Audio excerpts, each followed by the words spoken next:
Jerome, and welcome to another exciting and informative episode of Homefront. We inside season 2, and I am joined by JP. Yes, Robbie. And today, JP, we have with us Professor Hutchinson, who is back on season 2. You know, he was great. A lot of people, you all asked about him. You all asked for him to come back on the show, and we are here. We have brought him back for season 2. Now, Professor is a professor in psychiatry. Yes. He is the head of department at the Eric Williams Medical Sciences Complex in psychiatry. So anything when it comes to psychiatry, this is the man. This is the man that we're talking to. So, Prof, welcome again.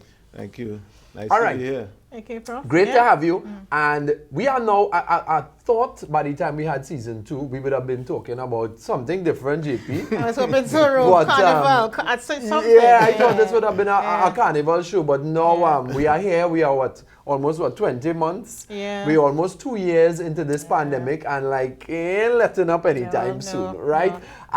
So we analyzing it a bit. Last year, JP, we would have had the first surge probably around August, September. Yeah. And then 2021, we had another surge around like April, May. Yep. And now it looks as though we're going to have a third surge. Yep. We're not sure, we're hoping not, but it seems likely because of the Delta variant being present. Yeah. And then in the first year of the pandemic, we would have now been kind of panicking as to what is happening, COVID-19, what is this thing? Everybody was buying all the toilet paper off the shelves. So we were still kind of grasping the reality of the pandemic. And then in the second year, we learned a lot more about the virus itself. Yeah. We learned a lot about the vaccines. Yeah. And then now we are in a stage where we have the vaccines, and now we are kind of encouraging people to get vaccinated, that sort of thing. So, Prof, I want to ask, from all of this information that we have, with the vaccine, we have less than 50% of our population that are vaccinated. Are you surprised by these numbers? Not especially. I think that the point you made about the pandemic, I mean, I think for the society, it's a very difficult thing to consider and to take on board. And I think the idea of the vaccines, I think we initially touted as a solution. Right. Mm-hmm. And I think now it's clear that it's not a complete solution. And I mean, I think traditionally there's been a issue with trust in terms of the population and the medical services. So I think those two things put together would mean that the uptake would be, I think, less than optimum.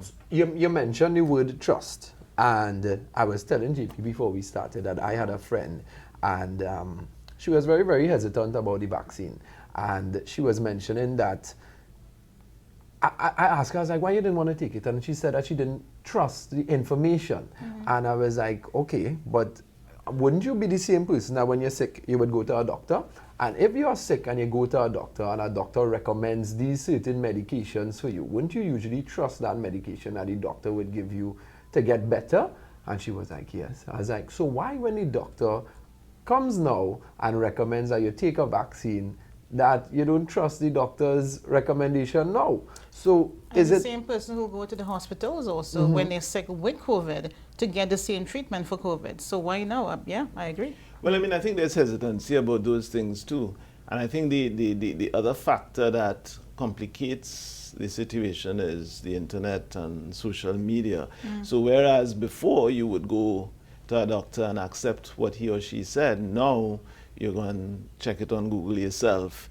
And because both the pandemic and the vaccine have been associated with so much, to the uninformed viewer, so much conflicting information, it becomes even more difficult to trust. And if it is consistent with your belief system, so if you have a belief system that is already kind of suspicious about science and about the effectiveness of some interventions, then the information or the negative information that's available would reinforce that and lead to the kind of hesitancy that we're seeing. And of course, in addition, across certainly in the developed world and perhaps in the developing world as well, there is this strong anti-vaccination movement that has developed all kinds of ways of communicating to the people who believe similarly. And I think it's created almost a kind of a group, a subgroup that holding on even more strongly to this idea that these vaccines are somehow, not to be trusted. But do you think it's something like they just don't trust the vaccine, or do you think Trinis on the whole have trust issues? Because I asked her, I say, well, girl, if you don't trust the doctor to recommend a vaccine, I sorry for your boyfriend. Well, can you tell him he fall asleep last night and he answered the phone? Well, he in trouble this morning. Well, in fact, that's an interesting question, because Trinidad and Tobago is a low trust society. Right. And it's anchored towards the lower end of the trust index, and that applies across the board to all institutions, including health institutions. So so there is already a kind of lower threshold to distrust. And then we have the belief systems with regard to the supernatural and the spiritual and the bush medicine and the, all those things that also kind of influence that sense of detachment from, From accepted medical science. And then, well, in those, what you're speaking about, you have different groups. So you spoke about, you have your religious groups, and then you would have people who would believe in similar things. And this leads to something that JP was mentioning to me before, is where you have that theory of diffusion. Yeah, there's this thing called, well, Prof, I know you heard about it, the law of diffusion innovation, where when you bring out something new, you have 5 groups. It's almost like a bell curve per se. The first ones are the innovators. They're the ones like the new iPhone, you can wait for a month, but they'll be the ones who'll be lining up to get the iPhone. They must get now, first. And then you have the early adopters. There's the ones afterwards who, follow up. But afterwards, you have the early majority, and they're the ones who, as Prof was saying, they sync their belief system with, science, etc. They'll take it up. But you have the late majority who are the ones who are the skeptics, and they're like, you know what? I need to know more. I need to be convinced. I need to be wooed. And then, of course, the laggards who are lagging behind, they're the last one. And so my question is that I think we're in a stage of probably the late majority. We have skeptics right now. And the question I had for Prof is that, what do we do? How do we get that late majority population? How do we twist it? Now, as you said before, Rome, we're not about like saying vaccinate. We're saying here what we're having a conversation with. We're trying to get the information out there. The same thing Prof was saying, where people get the information from other areas. We're saying, if you trust Rome with his red T-shirt, and my nice smile, my trusted smile. and if you trust, this show we're bringing you Profs, we're trying to give you the information to make sure you make your own informed decision with our information. So my question, Prof, is that what can we do? What are the groups now with that late majority, those skeptics?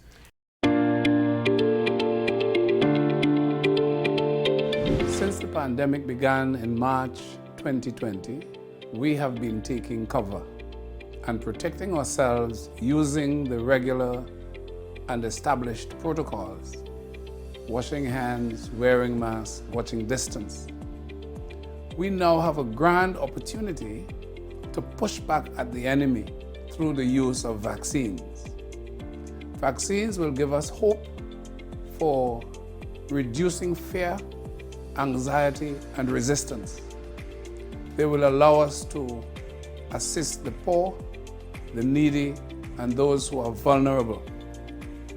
Receive the vaccines as they are available.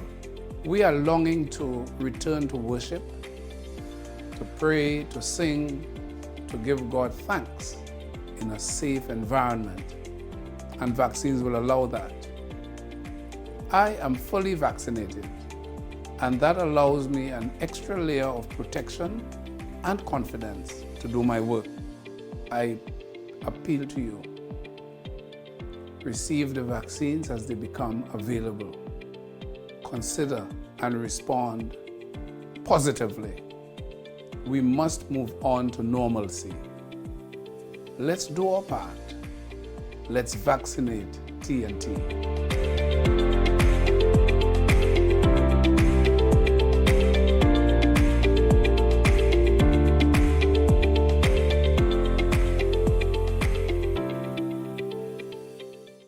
What groups are well, I there? mean, I think the first thing to come to terms with is that it's not a uniform group. Right. I think there's several subgroups within that group. I think there's some people who are just afraid.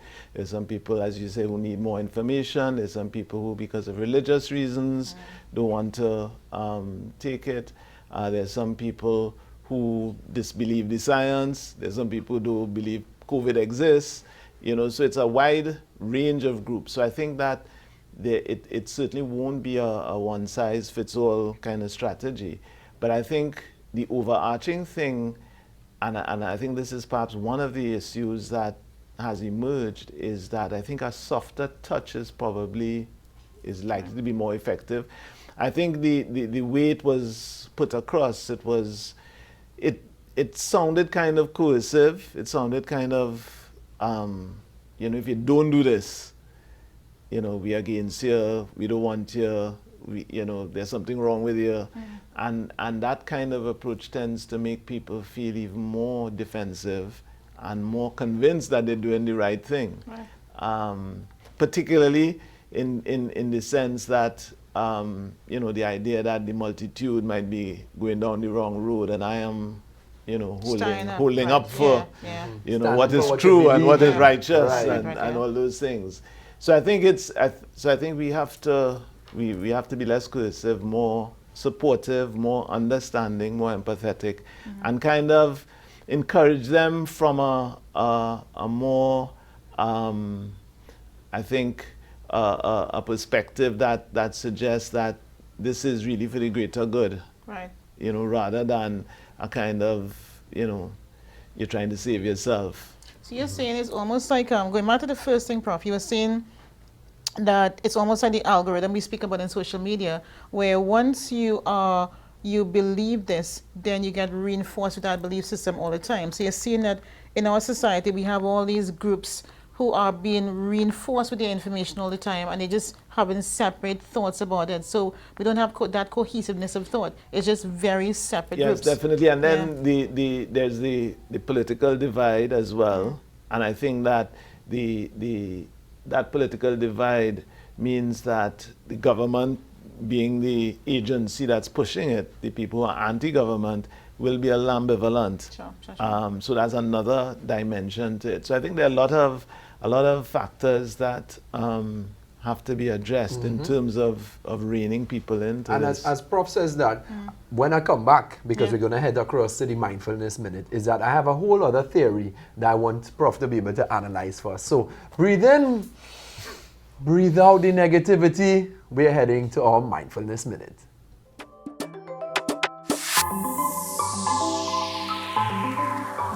Hi, and welcome to our mindful moment. So what is mindfulness? Mindfulness is defined as the art of being fully present in this moment, of being here now. Very often in our busy lives, we're caught up in doing the next thing, or thinking about what's going to come next, or even remembering what's happened before.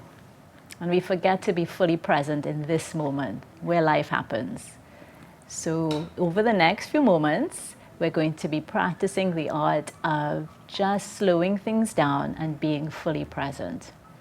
I'd like to invite you to take a deep breath in and out with me. Just let go of the need to do, and we work on the act of fully being here.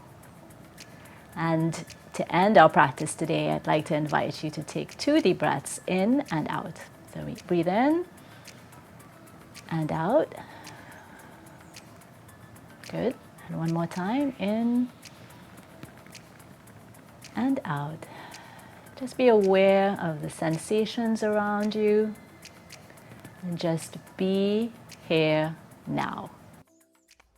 It's Rome, and we are here. We're chilling with the boys. We're liming with the kids. We're doing this all for the PED CARES Foundation. So we need you at home watching us to go donate, donate, donate. Head over to the pedcares.org and send that donation, whether it's via credit card, direct transfer, because we want to make sure that the kids of our pediatric emergency department get the best possible care that they can get, because we need to take care of the next generation. The future lies with the kids. You all ready? On three, we go and say yeah. 1, 2, 3. Yay! Yay! The PED CARES Foundation.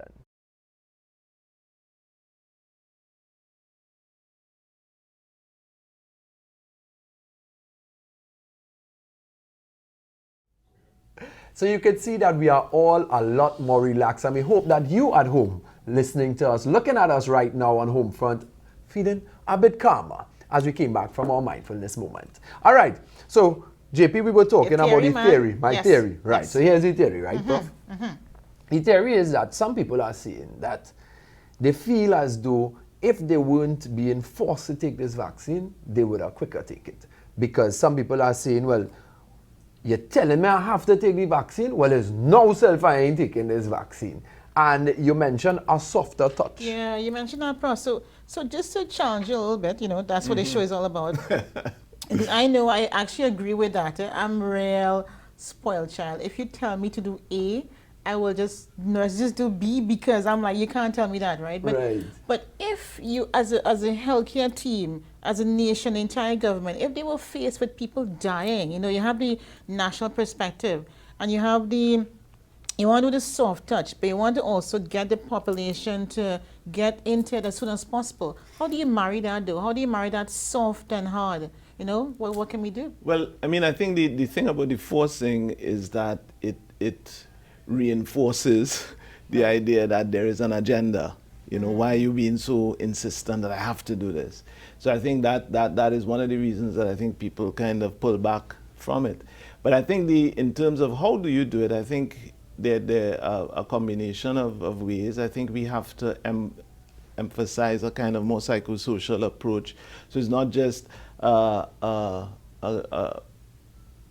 robotic kind of come in and get your vaccine, but you know, there has to be some additional support, some, you know, make it into an event, make the idea of coming to get the vaccine something that people will look forward to kind of eliminate some of the fear and some of the suspicion. And I think it was in Toko, they had gone to visit people, and I think that's also an approach that we haven't used enough. You know, going out to people, meeting them where they are, and kind of relating to them and talking to them and saying, okay, well, this is why we're here, this is what we've come to do. And if they refuse, say, well, we'll come back. You know, we go down the road and we'll come back later in the week. And if, as they see their neighbors doing it, then again, they'll be more likely to go along. The trust factor you spoke about, you know, so I think that those would be two strategies. But I think the theme or the philosophy behind any strategy has to be a kind of hand around your shoulder, you know, let me kind of take you through this, rather than this is what you have to do and it's up to you to come and get it, and if you don't get it, you know, this is your punishment. So we have to, essentially, he's saying we have to romance the population. We have to take the population on for a date, a first date. We have to woo them with some flowers and chocolates. Yeah. and I think we like that kind of thing. Right, you know, I think we like ritual, we like you know, turning things into more than just a thing. Right. And I think we have to making it a cool thing or something that you want to go to and get your vaccine versus the big stick approach. Because I felt as though from a lot of the people I have heard saying that they're not going to take it, is they felt it was a big stick approach. And as Prof said, they weren't sure if there's a hidden agenda behind this thing, or why are you forcing me to take this thing? You're telling me it's a choice, but it doesn't seem like if I have a choice, because you're telling me to go to certain places, I have to take this thing. And then to go to work, I have to take this thing. And to do this, I have to take it. But you're not letting me get to choose. So I think with Prof, with this softer approach, maybe we could try to convince the population by giving them more information, and as he said, meeting them on the street or at their homes or where they hang out, and just more a ground approach Conversations versus with. yeah, Conversations where, with, where, yeah. where I think people can maybe come to everyone's level, the authorities come down, Yeah. versus you stand on a podium and Yeah. you're speaking down to somebody, Yeah. where you come down at everyone's level and you speak across. Right. Yes. Which I understand it, but again, I'm here to challenge. But if you were in that, in terms of an authority, right? Mm-hmm. And you were faced with a feeling here, a system where people were ICU beds, you know, we have no more beds, etc. Is there time though for a softer approach? Well, I mean, I think what we've done so far is one of the reasons we're in that situation. Right. So I think that continuing to do it is not necessarily going to change. And I mean, we've had surgeries before, and I think most people would either know somebody who has had COVID and perhaps even known somebody who's been very ill or died. And that hasn't changed anything. And that hasn't changed. Gotcha. You know, Right. in fact, some people are arguing that, you know, the surgery we had this year was because of the vaccine. Right. You know, so Okay. so I think people will use, again, if their belief system is pointing them in a particular direction, they're going to use any information to support that reinforces belief it. system. Right. Gotcha. And I think that group dynamic is a strong one. You want to belong to the group that you've chosen to belong to. So you're saying really, talk to the red man. That's what you're trying to say. With that one, we will wrap up this episode. But we must bring Prof back again because we have to continue this discussion. Of course, my red We man. definitely have to. And the next time we have him here, we're going to have a very, very intriguing discussion because we want to find out in detail as to if there's a difference between the Yes. mindset of Yeah. someone who is not vaccinated and someone who is vaccinated. Yes. This has been another very entertaining, informative episode of Homefront, and we want to keep on encouraging you to donate to the PED CARES Foundation. So head across to their website, pedcares.org, and send some money, touch all of the pocket. Now, if all you want to see us for another season, you have to make sure you donate, and we're going to help the kids. My name is Rome. This is JP Professor Hutchinson. Thank you very much. This has been Homefront.